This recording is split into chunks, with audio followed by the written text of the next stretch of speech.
Hezbollah के खिलाफ Israel का युद्ध अब निर्णायक मोड़ की तरफ बढ़ रहा है।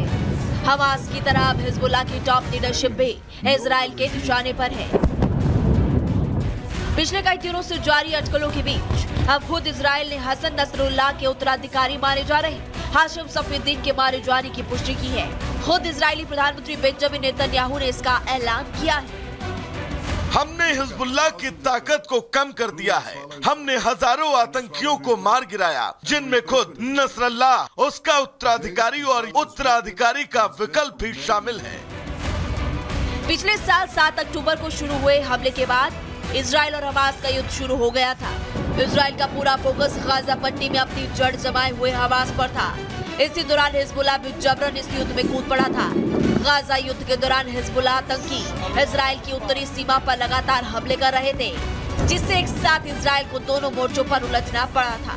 लेकिन अब हमास की कमर तोड़ने के बाद इजराइल ने अपना सारा ध्यान उत्तरी सीमा पर लगा दिया है। हिजबुल्लाह के गढ़ बन चुके लेबनान में हवाई और ग्राउंड दोनों तरीके से हमले जारी है। पहले बमबारी कर हिजबुल्लाह के चीफ हसन नसरुल्लाह को ढेर किया गया। इसके बाद उसके उत्तराधिकारी हाशिम सफीउद्दीन को भी हवाई हमले में ढेर किया गया। दावा है कि बेरूत में हुए एक हवाई हमले में उसकी मौत हो गई थी, लेकिन हिजबुल्लाह ने इसके बारे में कोई जानकारी नहीं दी। अब इजराइल ने आगे बढ़कर इसकी पुष्टि की है। इजराइल अपने दुश्मनों के खिलाफ मिशन जारी रखेगा। हम ये तय करेंगे कि पिछले साल जो हुआ था वो फिर से न दोहराया जाए। जब तक दुश्मन हमारे देश की शांति के लिए खतरा बने रहेंगे, तब तक ये जंग जारी रहेगी, और जब तक हमारे बंधक गाजा में हैं, हम लड़ते रहेंगे।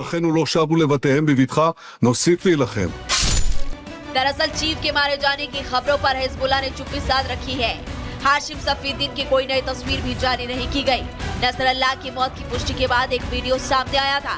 इस वीडियो के बाद कोई तस्वीर बयान नहीं आया। हाशिम सफीउद्दीन के बाद नए चीफ के बारे में भी कोई खबर नहीं है।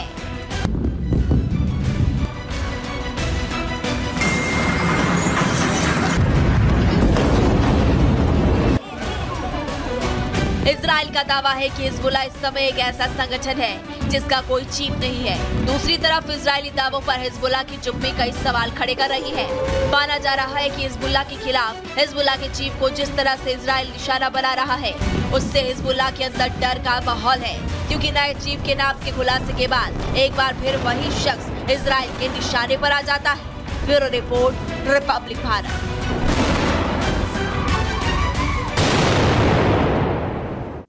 तो देखिए, इजराइल लगातार बम वर्षा कर रहा है। बेरूत पूरी तरीके से खंडहर नजर आ रहा है और इजराइल ने एक बड़ी स्ट्रैटेजी भी तैयार कर ली है, क्योंकि देखिए इजराइल और सीधे जो बाइडेन या नेतन्याहू और जो बाइडेन की बातचीत होगी और उसमें यही रणनीति तय की जाएगी, क्योंकि इजराइल पहले ही कह चुका है कि हमने तैयारी पूरी कर ली है, जगह और समय हम बताएंगे। और इधर अगर कहें तो पेजेश्कियान और पुतिन के बीच भी बातचीत होने वाली है, तो यानी कि ये युद्ध जो है बड़ा घातक रूप भी ले सकता है, क्योंकि लगातार इजराइल जो है रुकने वाला नहीं है जब तक आतंक का सफाया पूरी तरीके से नहीं कर देगा। और ये नेतन्याहू पहले ही कह चुके हैं कि हिजबुल्लाह को निस्तनाबूद करने तक नहीं रुकेगा। और यही वीडियो संदेश जो उन्होंने जारी किया है, हिब्रू में नहीं बल्कि अंग्रेजी में किया है, वो सीधे संदेश है। चाहे हमास, चाहे हिजबुल्लाह, ईरान, बल्कि पूरी दुनिया को ये बड़ा संदेश गया है कि आतंक का सफाया करे बिना वो नहीं रुकेंगे। और चलिए अब आपको बताते हैं कैसे आईडीएफ से डर गया हिजबुल्लाह। आईडीएफ के टारगेट पर हिजबुल्लाह के चीफ। इसके बाद क्या होता है, क्योंकि लगातार अगर हम हिजबुल्लाह के इस पूरे कमांड सेंटर को देखें, तमाम लोगों को देखें, उन सब को एक एक करके ढेर कर दिया गया, क्योंकि इजराइल के खिलाफ हिजबुल्लाह अपने लोगों को एक्टिव कर रहा था। और यही एक बहुत बड़ी वजह थी कि इजराइल ने चुन चुन करके सबक सिखाया। चाहे एक तरह से कहे कि हिजबुल्लाह का चीफ रहा हो या फिर एक तरह से कहे हसन नसरुल्लाह रहा हो, उनको कैसे एयर स्ट्राइक पर ढेर कर दिया गया। और ये सारा का सारा अगर कहीं से कमांड कुछ मिलती थी तो वो नसरल्लाह से मिलता था। नसरल्लाह के उत्तराधिकारी पर भी हमला हुआ, यानी किसी को नहीं छोड़ा जाएगा, ये इजराइल ने बिल्कुल तय कर लिया था। हाशिम सफीउद्दीन को आईडीएफ ने मारने का दावा किया।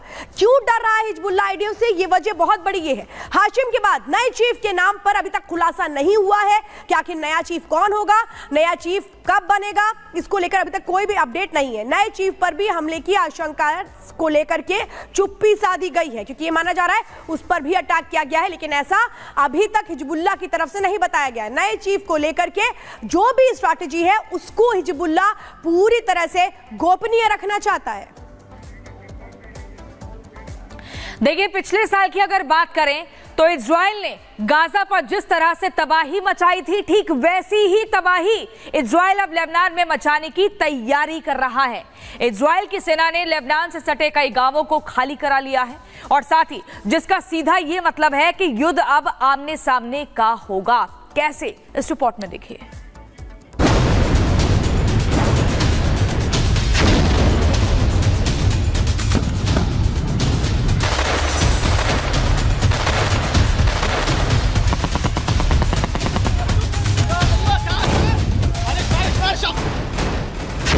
गाजा को खंडहर बनाने के बाद इजराइल अब लेबनान का भी वही हाल करने पर उतर आया है तो उसने गाजा का किया है।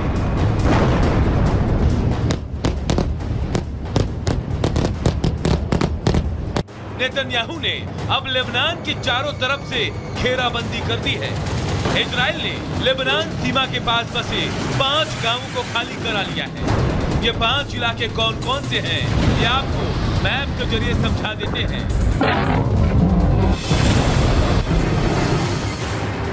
दरअसल इन 5 गांवों के नाम रोशनकारा, स्लोमी, किबुत्ज हनीता, किबुत्ज अदमित और अरब अल आरामशे है। क्योंकि ये 5 गांव लेबनान सीमा से बिल्कुल सटे हुए हैं, इसलिए इजरायली सेना ने इन 5 इलाकों में अपना सैन्य अड्डा बना लिया है। इजराइल की सेना ने अपने खतरनाक हथियारों को इन्हीं इलाकों में जमा किया है और यहीं से अब इजराइल की सेना लेबनान में घुसकर भयंकर तबाही मचाने की तैयारी में है।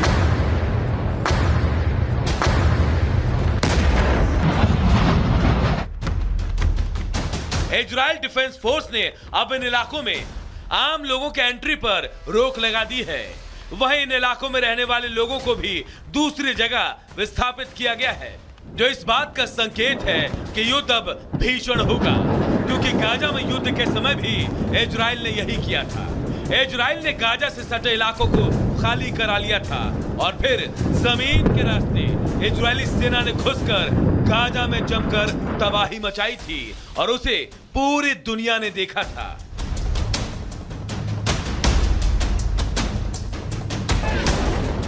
और अब बारी लेबनान की है।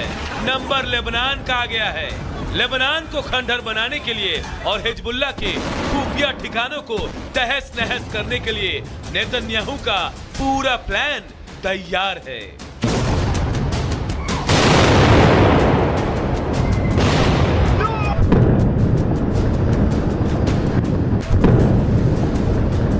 Bureau report, Republic Bharat.